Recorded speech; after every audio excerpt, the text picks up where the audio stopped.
ಕೈವಾರ ತಾತಯ್ಯನವರ 300ನೇ ಜಯಂತ್ಯೋತ್ಸವದ ಅಂಗವಾಗಿ ಸದ್ಗುರು ಶ್ರೀ ಯೋಗಿ ನಾರಾಯಣ ಮಠದ ವತಿಯಿಂದ 1 ವರ್ಷಗಳ ಕಾಲ ಶ್ರೀ ರಾಮದಂಡು ಸಂಕೀರ್ತನಾ ಪಾದಯಾತ್ರೆಯನ್ನು ಹಮ್ಮಿಕೊಳ್ಳಲಾಗಿದೆ.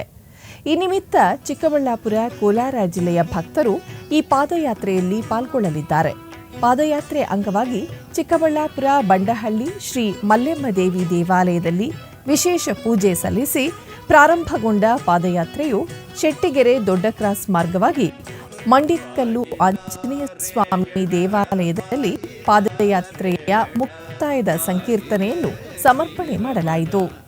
ಪಾದಯಾತ್ರೆ ಸಾಗುವ ಮಾರ್ಗದುದ್ದಕ್ಕೂ ಭಕ್ತರು ತಳಿರು ತೋರಣಗಳಿಂದ ಸಿಂಗರಿಸಿದರು ಹಾಗೂ ಪ್ರತಿ ಗ್ರಾಮದಲ್ಲಿ ಪಾದಯಾತ್ರಿಗಳಿಗೆ ಹಾಲು, ಮಜ್ಜಿಗೆ, ಪಾನಕ, ಕೋಸಂಬರಿ ವಿತರಿಸಿ ಸತ್ಕರಿಸಿದರು. ಪಾದಯಾತ್ರೆಯ ನೇತೃತ್ವವನ್ನು ಕೈವಾರ ಕ್ಷೇತ್ರದ ಧರ್ಮಾಧಿಕಾರಿಗಳಾದ ಡಾಕ್ಟರ್ ಎಂಆರ್ ಜೈರಾಮ್ ರವರು ವಹಿಸಿದ್ದರು. ಸಾವಿರಾರು ಭಕ್ತರು ಪಾದಯಾತ್ರೆಯಲ್ಲಿ ಭಾಗವಹಿಸಿದ್ದರು.